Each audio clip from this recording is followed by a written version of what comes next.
Hari ini kita akan renungkan kitab Mazmur pasal 86, teksnya ayat 1 sampai 17. Dan sudah dibagi dua paragraf. Paragraf yang pertama ayat 1 sampai 10. Pemazmur berseru kepada Tuhan akan mendengarkan dan menyelamatkannya. Paragraf yang kedua ayat 11 sampai 17. Pemazmur memohon kepada Tuhan akan tunjukkan jalannya dan akan berpaling kepadanya, kasihnya, berikan kekuatannya,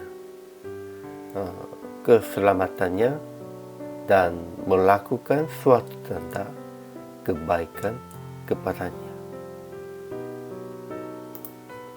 Kesimpulan hari ini, menurut Daud, dia sedang sengsara dan miskin, namun dia tetap percaya bahwa dikasihi oleh Tuhan, sehingga memohon menyelamatkan kepada Tuhan.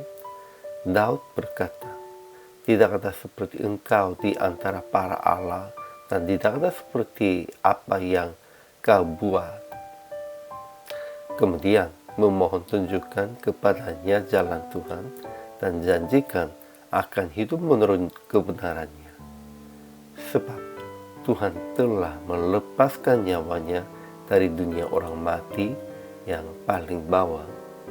Daud memohon lagi akan Tuhan menolong dan menghiburkannya dengan kasih setianya, supaya orang-orang yang membencinya melihat dengan malu. Ajaran tentang Allah.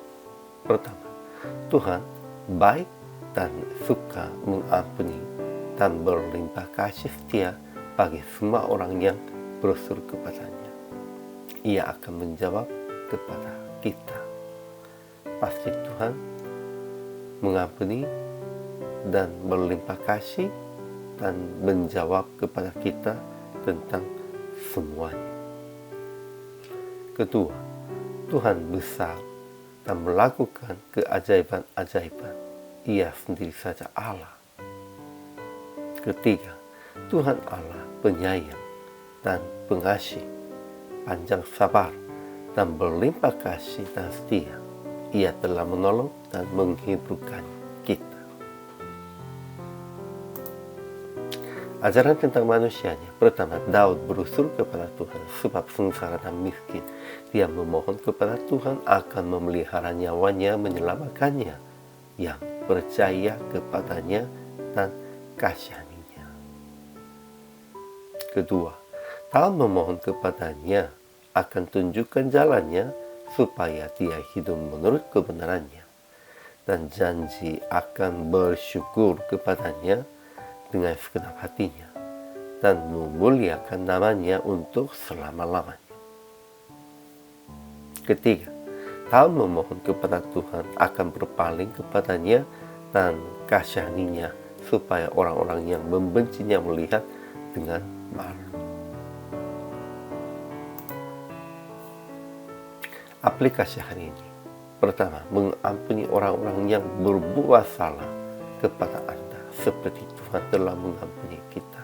Ya, kita harus mengikutinya jalan Tuhan, mengikutinya teladannya. Karena Tuhan begitu mengampuni kita, kita juga harus mengampuni orang-orang yang buat salah kepada kita. Kedua, berusul kepada Tuhan pada saat mengalami sengsara, tetapi mengikuti jalan yang Tuhan tunjukkan dengan hati sukacita. Memang kelihatannya memang sulit dan pasti akan mengalaminya sengsara dan akan mengalaminya kesulitan, tetapi ya pada waktu itu tetap berusul dan mengikutinya jalan Tuhan yang tunjukkan Dia. Ketiga, jangan membalaskan dendam kepada lawan, melainkan melihatkan kasih Tuhan kepada mereka dengan melakukan kehendak Tuhan. Melakukan kehendak Tuhannya, melakukan sesuai dengan kasih, melakukan sepertinya hati Yesus itu. Jadi PR praktik hari ini berseru hanya kepada Tuhan tentang semua sengsara dan kesulitan, tetapi mengampuni orang-orang dan melihatkan dengan baik kepada mereka yang membenci Anda, supaya mereka juga mengerti kasih Tuhan. Ya, perlu suruh, namun melakukannya dengan baik dan dalam kasih. Inilah kewajiban dan tanggung jawab orang percaya. Hari ini juga selama melayani, Tuhan Yesus memberkati.